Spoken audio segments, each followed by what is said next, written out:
Alright guys, how you doing? It's Rabea, I hope you're all well. So we're back at it with another Boss demonstration. This video is sponsored, brought to you in association with Boss. Those guys are awesome, very good friends of mine, and we've been looking at the 200 series pedals. We did the OD-200, we've done the DD-200, we're moving on to the EQ-200. And then I also have the MD-200 left to do. But this should be a much quicker video because although it's part of the 200 series, EQ as a tool when you're using it in a rig is very useful, but also it's kind of one of those things that you kind of set it and forget it when you've got the EQ presets that you like. So with things like programmable EQs, for example, the EQ-200, you kind of find your presets in a gig application and then you just scroll through them as and when you need them.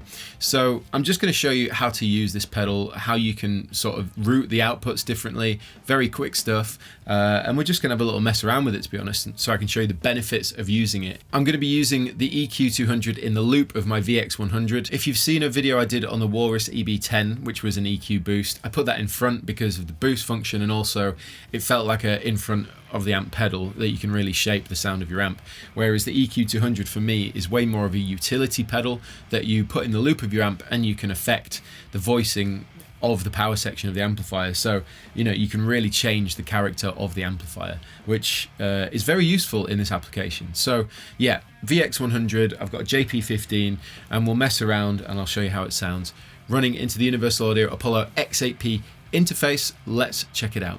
Okay, so I've got my guitar. We'll just have a quick look at the close-up. It looks just like the other 200 series stuff. Obviously, the difference being this load of different frequency bands for your EQ. So we've got from 30 Hertz all the way up to 12.8, and then you've got a boost on the side, which is 15 dB boost or cut. So that's really, really handy. As you can see, all the different frequency bands allow for a lot of sculpting. Anyway, you got your little, this is wicked actually, this little screen here, which gives you a very distinctive visual aid of what you're doing to the EQ, as you can see, which is super handy. And then we've got our foot switches on and off, and then memory, which allows us to scroll through one of 4 presets that you can save. To do that, you just hold this memory button to enter save mode, and then you press it again to save over, and you can save one of 4. Obviously, manual being the green light means however it's currently set, but as you scroll through, you can see it tells us memory 1, this is an EQ preset, memory 2, a different one, memory 3. Obviously, you know, you can adjust these. So if I mess around here and sort of adjust that, I could save over that by pressing and holding, and then pressing and holding again. Right, it's that simple. So the button above it says channel. Now this corresponds to A and B because this pedal is stereo, so you've got outputs A and B. This is where you can get pretty creative, especially if you use a dual amp rig that are quite different sounding amps, or you want to try and blend them together a bit more, or just separate them completely tonally. It's up to you. So to be able to control this and do this more independently, it's currently set to parallel mode, so you can't actually, it doesn't do anything. What you have to do is press the channel button and the memory button together, and it takes us into this menu. Now, the way that Boss do things is they give you all these menus with so many different parameters that you can use to really shape this pedal. Obviously, it's got MIDI functionality on this side, so you've got all that in here. So it's important to understand how to sort of navigate these menus. So once you've hit both those buttons, we go into the menu mode, and then basically memory button means down and channel button means up, and then to toggle, you know, on and off, you use the left button to toggle one way and then the right button to toggle the other, and that's basically how it works: up, down, left, right. Kind of self-explanatory, but it's worth knowing. In order for us to be able to independently affect the outputs of the EQ-200, we press both channel and memory together, it enters this menu, then we simply scroll down until we get to the parameter that reads, where is it? Structure. It's currently in parallel. So if I hit this button here, it goes to series, which means we can now toggle between A and B. But we're not going to do that in this video. I'm just showing you how you do that. So you go between the two, as you can see. And then there's one more little thing just to bear in mind, and that's linking.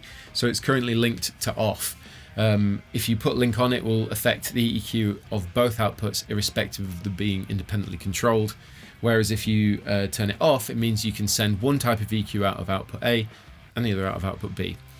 that was a lot of words, but basically that's one of the most useful features aside from you being able to program different EQs. So anyway, let's get back to see how it sounds. Okay, got my guitar once again. We're going to start with the pedal. Everything's flat in manual mode. Guitar split position in the middle. Bit of reverb and delay. Clean. Here we go.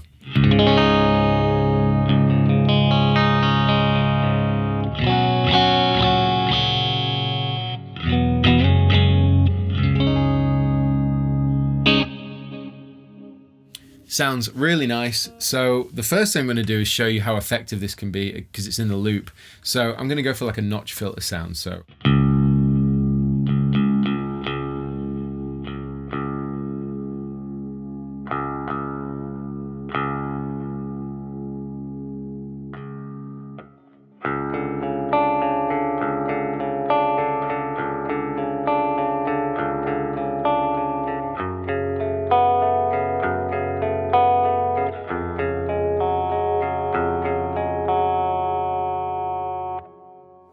So you can get kind of creepy with it.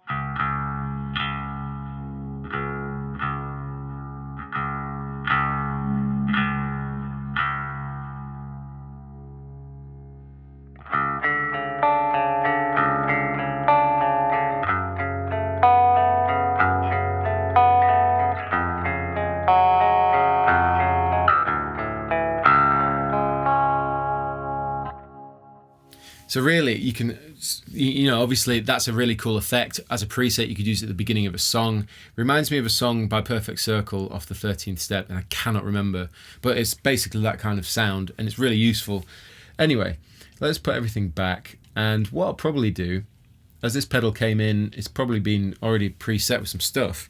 Let's just see what happens if we, well, in fact, before I do that, let me just put it to the bridge, which is full humbucking. It's going to be quite punchy on a clean like this.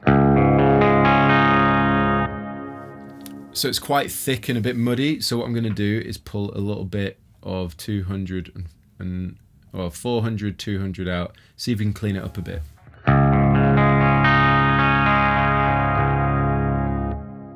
Let's do that a little bit more. Let's boost some top end. Maybe drop a little bit more mids out. Low mid even.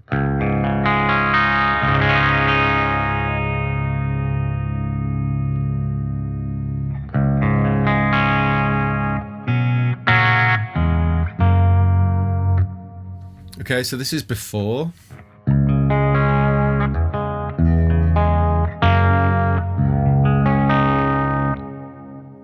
And then with.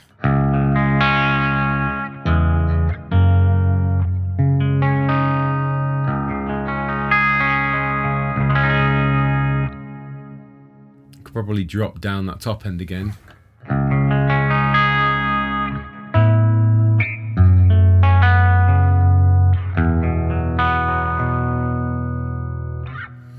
So that can be useful, particularly if you want to clean up a muddy tone on a clean. But anyway, let's see what the presets are saying. So let's go back to our middle position and scroll into memory mode. So this is memory 1. It's like a really bold mid boost with a high and low cut.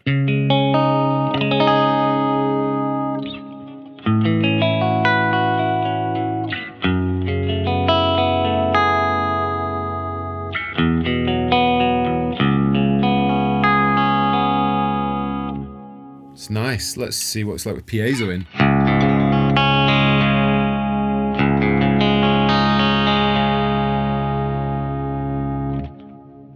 Let's check out memory 2.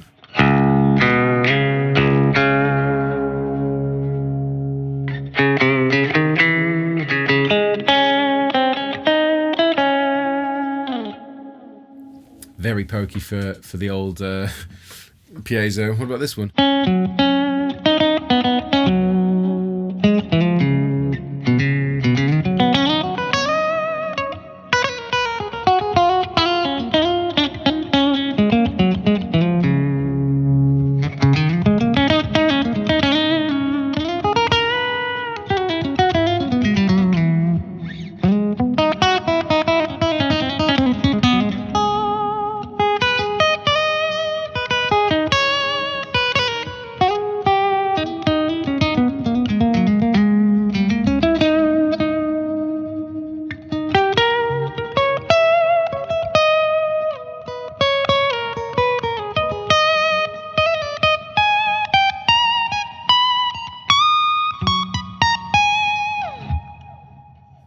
kind of cool. It's an addictive kind of thing when you kind of get into it, and it kind of gives you a vibe that's different to how it would normally sound. So I kind of like that.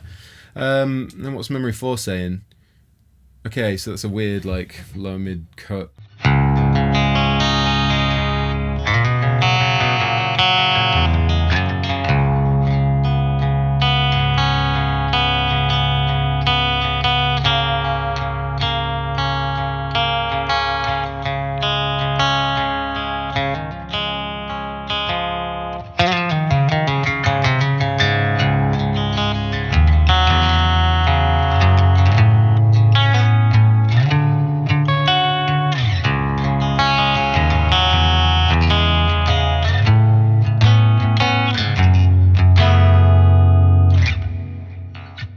Very cool. Anyway, so that's basically how effective it is with the clean, and that's kind of the top and bottom of it. But you know, just for the sake of it, let's go over to something heavier and see if we can, you know, really affect. You know, I might use a baritone, get quite a sludgy tone, see if we can tighten it up or that kind of thing. So let's do that now.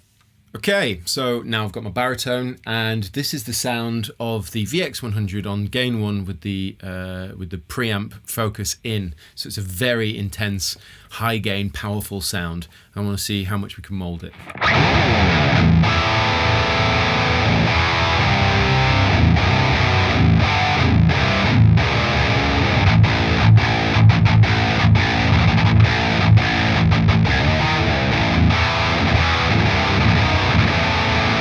So as you can hear, it's intense. So let's go to manual mode, have everything set, and see what happens when we start trying to tighten things up, maybe make it a little bit more on the progressive metal side of things.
So it's so sensitive, and I figured that, you know, considering the sound we've got, it's like a smoother American high gain, but it's a bit cleaner than before. It's like a bit more controlled, as opposed to this. It's scooped a bit. It's a little bit more metal.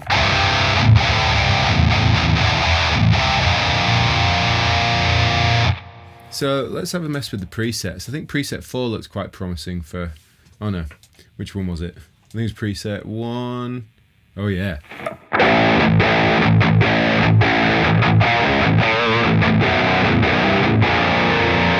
So that's all mids. How about number 2?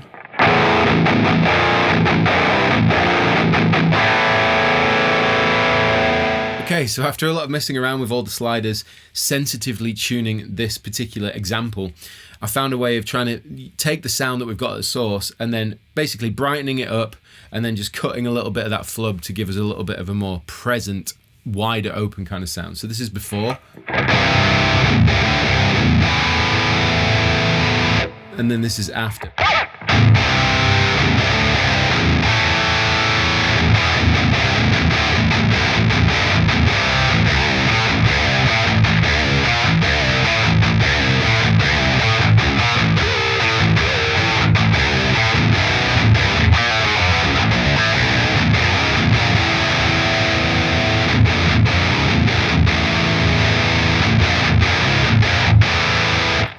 So So there you go. You can hear how it's giving more presence. It's better for that kind of progressive metal style because there's more kind of sizzle from the with the EQ.